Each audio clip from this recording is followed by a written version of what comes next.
Financial markets పై పట్టు సాధించాలనుకునే వాళ్ళు Revanth conduct చేసే వెబినార్ కోసం ఈ నెంబర్ కి కాల్ చేయండి. నమస్తే, వెల్కమ్ టు సుమన్ టీవీ. నేను మీ విష్ణు. ప్రస్తుతంతో పాటు సీనియర్ స్టాక్ మార్కెట్ అనలిస్ట్ జీవి సత్యనారాయణ గారు ఉన్నారు. వారితో మాట్లాడదాం. సార్ నమస్తే. సార్ సత్యనారాయణ గారు నమస్తే. సత్యనారాయణ గారు, మన ఈ మధ్య ఎన్పిఎస్ వాత్సల్య అనే పథకాన్ని కేంద్ర ప్రభుత్వం అమల్లోకి తీసుకొచ్చింది. పిల్లల భవిష్యత్ అవసరాలను దృష్టిలో ఉంచుకొని మరి రాబోయే రోజుల్లో వారికి ఇది ఏ విధంగా ఉపయోగపడాలి అనే విధంగా ఈ స్కీమ్ని కూడా డిజైన్ చేశారు. అయితే ఈ ఎన్పిఎస్ వాత్సల్య అనే పథకాన్ని తీసుకోవాలి అంటే అసలు ఖాతా ఎలా తెరవాలి, ఎంత పెట్టుబడి పెట్టాలి, ఎన్ని సంవత్సరాల పాటు మనం పెట్టుబడి పెడుతూ ఉండాలి, అదేవిధంగా దీని మీద రాబడి ఎంత వస్తుంది, దీనికి ఎవరెవరు అర్హులు, దీనివల్ల అదనంగా ఎటువంటి ప్రయోజనాలు ఉంటాయి అనే వివరాలను మన ప్రేక్షకులకు డీటెయిల్గా తెలియజేయగలరు. Okay, right. ఇప్పుడు మీరు అన్నట్లు బడ్జెట్లో మన ఫైనాన్స్ మినిస్టరు నిర్మలా సీతారామన్ గారు ఎన్పిఎస్ వాత్సల్య, ఎన్పిఎస్ అంటే నేషనల్ పెన్షన్ స్కీమ్, వాత్సల్య అంటే పేరు, వాత్సల్యం అంటే ఏంటంటే ప్రేమ. ఇప్పుడు అమ్మ నాన్న మమకారం ప్రేమ పిల్లల మీద, అమ్మమ్మ నాయనమ్మ తాతయ్యలు మనవాళ్ళ మీద మనవరాళ్ళ మీద వాత్సల్యం అనమాట. అది సింపుల్గా ఎన్పిఎస్ వాత్సల్యం. అయితే ఒకప్పుడు గవర్నమెంట్ ఎంప్లాయీస్కి పెన్షన్ స్కీమ్ ఉండేది, తర్వాత తీసేయటం జరిగింది. ఇప్పుడు పెన్షన్ లేదు, వాళ్ళకి ఆల్రెడీ ఒక స్కీమ్ ఉంది. ఇప్పుడు ఇదే పెన్షన్ స్కీము. ఇప్పుడు ప్రజెంట్గా ఎన్పిఎస్ వాత్సల్య ఏంటిది కొత్తది అంటే జనరల్ వాళ్ళకు కూడా ఇప్పుడే అంటే ఒక 1000 రూపాయలతోటి స్టార్ట్ చేసి 18 ఏళ్ల లోపు తల్లిదండ్రులు గార్డియన్గా ఉంటూ సేవింగ్స్ చేయొచ్చు.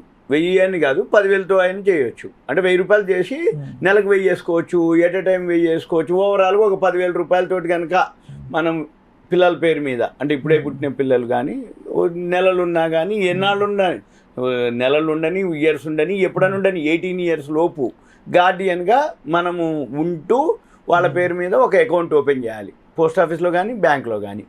లేదు అనుకుంటే ఈ ఎన్పిఎస్ అని వెబ్సైట్ ఉంది. ఆ వెబ్సైట్లోకి వెళ్తే దాంట్లో డీటెయిల్స్ ఉంటాయి. మనం ఎంటర్ చేస్తే మన పాన్ కార్డు, ఆధారు అవి అడుగుతుంది, ఫోన్ నెంబర్ అవన్నీ, సెల్ నెంబర్ అవన్నీ. లింక్ ఉందనుకో, క్లిక్ చేయగానే ఆటోమేటిక్గా మనకు ఓటీపీ వస్తుంది, మన అకౌంట్ ఒకటి ఓపెన్ అవుతుంది. ఇప్పుడు మన పని ఏంటిది అంటే ఏవైతే ఈ సేవింగ్స్ అనమాట, అంటే పిల్లలకి ఇప్పటి నుంచే పొదుపుని నేర్పడం ఒక పద్ధతి. ఇక రెండోది ఇది కూడా ఒక రకమైన సేవింగ్స్, అంటే పోస్ట్ ఆఫీసులు, బ్యాంకులు, పీవీఎఫ్లు ఎట్లయితే ప్రావిడెంట్ ఫండ్ ఉందో అలానే ఇది కూడా. కాకపోతే ఇవి ఇప్పుడు మంచి రిటర్న్స్ ఇవ్వడం జరిగింది. వీళ్ళు కూడా ఏవైతే గ్రోత్ ఉండేటటువంటి, అంటే షేర్ మార్కెట్లో పెడతారు, డెట్ ఇన్స్ట్రుమెంట్స్లో పెడతారు, అవన్నీ ఎంతెంత రిటర్న్స్ వస్తాయని ఓవరాల్గా 10% తోటి క్యాల్కులేట్ చేసిర్రు. లాస్ట్ ఇయర్ అయితే 25% వచ్చింది. ఇదే ఎన్పిఎస్ వాత్సల్య స్కీమ్లో పెట్టుబడి పెట్టిన వాళ్ళకి 25% సేఫ్గా, అంటే 2 రూపాయల వడ్డీ వచ్చింది. ఇప్పుడు బ్యాంక్లో ఫిక్స్డ్ డిపాజిట్, పోస్ట్ ఆఫీస్లో ప్రావిడెంట్ ఫండ్ చేస్తే 7-8% కూడా రాదు, కష్టంగా, అంటే ఆ టైం ఫ్రేమ్ని బట్టి వస్తుంది. ఇందులో 25% రిటర్న్స్ ఇవ్వడం జరిగింది. అయితే ఇది 18 ఏళ్ల లోపు వాళ్ళు ఎవరైనా చేయొచ్చు, 1000 రూపాయలతోటి స్టార్ట్ చేయొచ్చు. తర్వాత ఇప్పుడు ఆల్రెడీ లాస్ట్ 10 ఇయర్స్ నుంచి 1.86 crores ఆల్రెడీ అకౌంట్లు చాలామంది చేరారు అని చెప్పేసి అనౌన్స్ చేయడం జరిగింది. ఇప్పుడు ఈ ఫండ్ ఏదైతే ఉందో, అంటే ఇట్లా ఎన్పిఎస్కి ఏదైతే ఫండ్ వచ్చిందో అది సుమారుగా ఇప్పుడు 13 లక్షల కోట్లు ఉందని చెప్పారు అప్పటికి బడ్జెట్కి. ఇప్పుడు బడ్జెట్ అయిపోయి మళ్ళీ 6 నెలలు అవుతుంది సుమారుగా. అంటే మళ్ళీ అంటే ఎలక్షన్స్ అయిపోయినాయి కాబట్టి మళ్ళీ ఫిబ్రవరి వస్తే మళ్ళీ కొత్త బడ్జెట్ వస్తుంది. అంటే ఈ 13 లక్షల కోట్ల పైన అకౌంట్లు అంటే ఓపెన్ అవ్వటం, ఎప్పుడైతే ఈ స్కీమ్ గురించి చెప్తూ ఉన్నారో ఎప్పటికప్పుడు, అంటే అవేర్నెస్ అనమాట, బ్యాంక్ వెళ్ళటం లేకపోతే ఆన్లైన్లోనే ఎక్కువ శాతం చేయటం. దీంతో లాస్ట్ అప్పుడు వాళ్ళు చెప్పడం ఏంటంటే ఆ టైం వరకు మామూలుగా సేవింగ్స్లో చేసిన ఈక్విటీలో షేర్ మార్కెట్లో పెట్టిన వాళ్ళకి 14% రిటర్న్స్ రావటం, కార్పొరేట్ డెట్ అంటే గవర్నమెంట్ వాటిలో పెడితే 9.1%, గవర్నమెంట్ సెక్యూరిటీస్లో 8.8. గవర్నమెంట్ 2 ఉంటాయి, సేఫ్ ఉంటాయి, కొన్ని ఉంటాయి అనమాట. వాటిల్లో డెట్ ఉంటుంది ఒకటి, మామూలు సెక్యూరిటీస్ అని ఉంటుంది. సో డెట్లో పెట్టిన వాళ్ళకు 9.1 వచ్చింది, మామూలు గవర్నమెంట్ సెక్యూరిటీస్లో పెడితే 8.8 రావడం జరిగింది, షేర్ మార్కెట్లో పెడితే 14% కూడా రావడం జరిగింది. ఇంకా వేరే 25% కూడా వచ్చింది లాస్ట్ ఇయర్ వాళ్ళకి. ఈ అయితే ఇదంతా కూడా వాళ్ళు ఎక్స్ప్లెయిన్ చేయడం జరిగింది. పిఐబి చండీగఢ్ ఎక్స్లో అంటే ఈ డేటా ప్రకారం, వాళ్ళ డేటా ప్రకారంగా ఏడాదికి 10,000 చొప్పున మనం 18 ఏళ్ళు కనుక మనం చేస్తే 18 ఏళ్ళు పిల్లలు మేజర్ అవుతారు. అప్పుడు వాళ్ళ పేరు మీద మారిపోతుంది. అప్పటి వరకు ఏదైతే ఉందో ఆ అమౌంట్ అంటే వాళ్ళ పేరు మీదే ఉంటుంది, కానీ గార్డియన్గా ఉంటారు తల్లి తండ్రి. తర్వాత వాళ్ళు అవుతారు.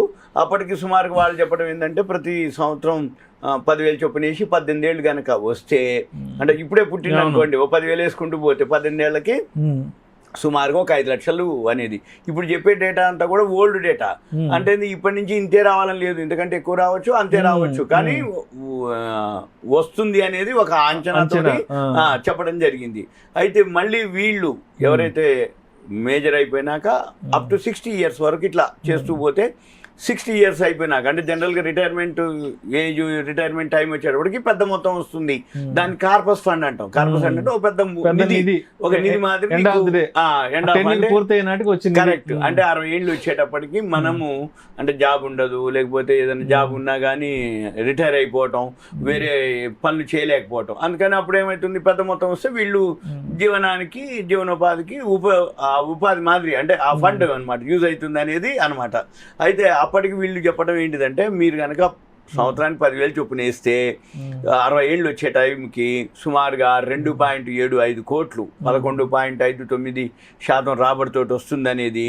అయితే మళ్ళీ ఇంకొకటి అంటే 2.57 కోట్లు అంచనాతోటి 5.97 కోట్లు 12.86% వేస్తే, మళ్ళీ అలానే 11.05 కోట్లు, ఇట్లా వీళ్ళు లాస్ట్ డేటా అనమాట. అదంతా కొంచెం అటు ఇటుకైనా మనకి రావచ్చు అని. అయితే మళ్ళీ వాస్తవ మార్కెట్ని బట్టి చూసి ఇంకెక్కువ రావచ్చు. ఎందుకంటే అంతకుముందు డేటా ప్రకారంగా కంటే ఇప్పుడు రాబోయే రోజుల్లో గ్రోత్ ఏదైతే ఉందో, అంటే రూపాయి విలువ పడిపోవటం, మార్కెట్లో వాళ్ళు వాల్యూ ఉన్న వాటిల్లో చూసి ఇన్వెస్ట్ చేయటం, ఈ ఫండ్ని ఆటోమేటిక్గా ఇంకా ఎక్కువ వస్తుంది అనమాట. అయితే జనరల్గా ఖాతా తెరవాలంటే ఈ ఎన్పిఎస్ కానీ, బ్యాంక్ కానీ, పోస్ట్ ఆఫీస్ కానీ వెళ్ళి తెలవచ్చు. అయితే దీంట్లో 18 ఏళ్ళలోపు పిల్లల పేరు మీద మనం తీసుకోవచ్చు. జనరల్ పబ్లిక్ కూడా తీసుకోవచ్చు. మామూలుగా అంటే మామూలు ప్రైవేట్ ఎంప్లాయీస్ ఉంటారు, వాళ్ళు కూడా ఉంది ఆల్రెడీ. అది ఎన్పిఎస్ ఆల్రెడీ ఉంది వాళ్ళకి. ఇప్పుడు ప్రత్యేకంగా వాత్సల్య అని మైనర్ పిల్లల కోసం ఈ పథకం అన్నమాట. ఇప్పుడు ఈ పేరే వాత్సల్య. వాత్సల్య అంటే ఎన్పిఎస్ లోనే కొత్త స్కీమ్.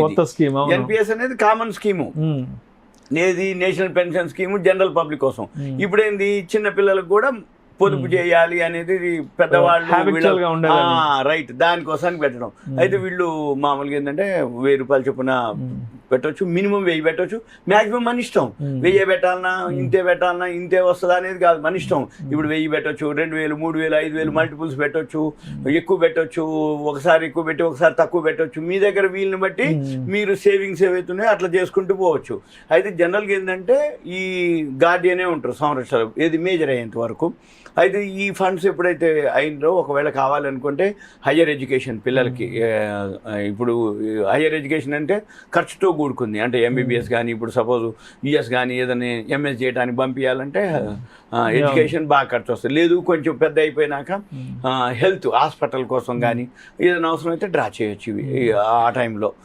తర్వాత ఇది 3 సంవత్సరాలు లాకిన్ పీరియడ్ ఉంటుంది ఫస్ట్. తర్వాత మనం కావాలనుకుంటే 25% విత్డ్రా చేసుకోవచ్చు. ఇవన్నీ కూడా ఏంటిదంటే సేవింగ్స్ పెట్టడానికి పెట్టుబడులు, అంటే మనం ఇప్పటి నుంచే పెట్టుబడులు పెడుతున్నట్టుగా అనమాట. దీంతో చక్రవడ్డీ వస్తుంది అనమాట. అంటే ఇప్పుడు మనం 10,000 వేసినాం, కాంపౌండ్ CAGR అంటాం, కాంపౌండెడ్ యాన్యువల్ గ్రోత్ రేట్ అంటాం దాన్ని. ధర్మవడ్డీ, బారవడ్డీ, చక్రవడ్డీ అంటాం కదా. ఇది చక్రవడ్డీ తోటి కుములేటివ్ అయితే ఉంటుంది అనమాట. అయితే ఎప్పుడైనా కానీ మైనర్లుగా అకౌంట్ ఓపెన్ చేసినప్పుడు ఏమైందంటే ఎక్కువ కనపడతాయి. పెద్ద ఏజ్లో కంటే కూడా టైం ఫ్రేమ్ తక్కువ ఉంటుంది. చిన్నపిల్లలు అనుకోండి, వాళ్ళ పేరు మీద ఇప్పుడు అమ్మమ్మలు, నాయనమ్మలు ఏం చేస్తారంటే ఎక్కువ శాతం వాళ్ళే అనమాట. అంటే పిల్లలు కాబట్టి వాళ్ళ పేరు మీద గుర్తుండాలి అనే ఉద్దేశంతో జనరల్గా ఇప్పుడు ఏంటంటే ఎక్కువ శాతం కొడుకో, కోడలో, బిడ్డో డెలివరీ కాగానే ఏం చేస్తారు, బంగారమో లేకపోతే అప్పట్లో ఫిక్స్డ్ డిపాజిట్లు చేయటాలు, ఏది పోస్టల్ స్కీమ్లో 5 ఏళ్ళకి 10 ఏళ్ళకి డబుల్ అయ్యి, ట్రిపుల్ అయ్యి ఉంటాయి కొన్ని స్కీమ్స్. వాటిల్లో డిపాజిట్ చేసి ఒక FDR ఇచ్చేది, సర్టిఫికేట్ ఇచ్చేది. ఇగో నేను ఒక 5,000 వేసినా, అప్పటికి ఒక 50,000 అయితే అని చెప్పించేది. ఇప్పుడు దాని బదులు ఇది సేఫ్ అనమాట, అంటే ఎక్కువ రిటర్న్స్ వస్తాయి. అయితే దీంట్లో మన ట్యాక్స్ బెనిఫిట్స్ కూడా ఉంటాయి. ఎల్సీ 75, ఎల్సీ 50, ఎల్సీ ఇలా ఉంటాయి అనమాట. మనం ఏదైనా మనం చూసుకొని ప్లాన్ చేసుకోవచ్చు. ఇవన్నీ కూడా మనం 18 years తర్వాత మెచ్యూర్ అయిపోతుంది, తీసుకోవచ్చు. కావాలనుకుంటే కంటిన్యూ చేసుకోవచ్చు. ఇది జనరల్గా దీంట్లో ఏంటంటే ఇదంతా కూడా ఒక ఇన్ఫర్మేషన్ ఇవ్వటం వరకే. ఇప్పుడు చెప్పిన ఏవైతే డేటా ఉందో ఈ డేటాలో ఎన్ని పైసలు వస్తున్నాయని మనం చెప్తున్నాం, కానీ ఇంతకంటే ఎక్కువే వస్తుంటది అనమాట. జనరల్గా ఎప్పుడైనా కానీ వాళ్ళు అంచనాల కంటే, అంచనా అనేది వాళ్ళు ఏం చేస్తారంటే తక్కువనే చెప్తారు, ఎక్కువ వస్తుందని ఎప్పుడు చెప్పరు. ఇగో అంచనా అంటారు, అంటే అంచనాని 10% అన్నారంటే ఇంకెక్కువనే ఉంటుంది. లాస్ట్ ఇయర్ ఇప్పుడు 10% అన్నారు, కానీ 25% వచ్చింది. వాళ్ళు 10-14 అన్నారు, ఎక్కువ వస్తుంది అనమాట. జనరల్గా ఇప్పుడు ఇది చాలా మంచి స్కీము. ఎవరైతే పిల్లల పేరు మీద సేవింగ్ చేద్దాం అనుకుంటారో జనరల్గా వేరే ఎక్కువ శాతం ఎప్పుడైనా కానీ ఈ వెరైటీ ఆఫ్ అంటే ఇన్వెస్ట్మెంట్స్కి, అంటే ఇప్పుడు జనరల్గా చిట్ ఫండ్ అని, లేకపోతే గోల్డ్ కాయిన్స్ కొనుక్కోవచ్చు 24 carats, లేదు పోస్ట్ ఆఫీసులు, సేవింగ్స్ అకౌంట్లు, బ్యాంకులో డిపాజిట్ల మాదిరి మంత్లీ, లేకపోతే షేర్ మార్కెట్లో ఎస్ఐపిలు, సిస్టమేటిక్, లేదు మ్యూచువల్ ఫండ్స్, లేదు ఎంతో కొంత సమయం ఉంటుంది. ఇదొక ఆప్షన్ అనమాట. కాకపోతే ఇది గవర్నమెంట్ ఇది కాబట్టి సేఫ్టీ, సెక్యూరిటీ, సెంట్రల్ గవర్నమెంట్ 100%. మీకు పోస్ట్ ఆఫీస్ కానీ బ్యాంక్ వెళ్తే ఈజీగా అనమాట. అంటే దీనికి మార్కెట్ ఒడిదుడుకులతో కానీ ఎంత ఫేక్ అను ఫ్రాడ్ అను ఇది జరుగుతుంది. సేఫ్ గా మంచిగా సెంట్రల్ గవర్నమెంట్ ఇది కాబట్టి, మన గవర్నమెంట్ మన ప్రభుత్వానికి కాబట్టి ఎటువంటిది ఆక్షేపణలు కానీ వేరే. సో మొత్తానికి దీనికి సంబంధించిన వివరాలు తెలుసుకోవాలి అంటే దగ్గరలో పోస్ట్ ఆఫీస్ కానీ బ్యాంక్, లేదంటే జాతీయ బ్యాంక్ కి వెళ్తే అక్కడ ఉన్నటువంటి ఆ స్టాఫ్ అనేది మనకి ఫుల్ డీటెయిల్స్ ఇస్తారు. అంతే. బ్యాంక్ మేనేజర్ వెబ్సైట్ ఉంది, వెబ్సైట్ వెళ్ళినా కూడా అంతే. ఇంకా ఏదైనా డౌట్ ఉందంటే ఒక మెసేజ్ పెడితే మనం అయినా ఎక్స్ప్లెయిన్ చేస్తాం. Thank you sir. Thank you. Suman TV ప్రేక్షకులకు ధన్యవాదాలు.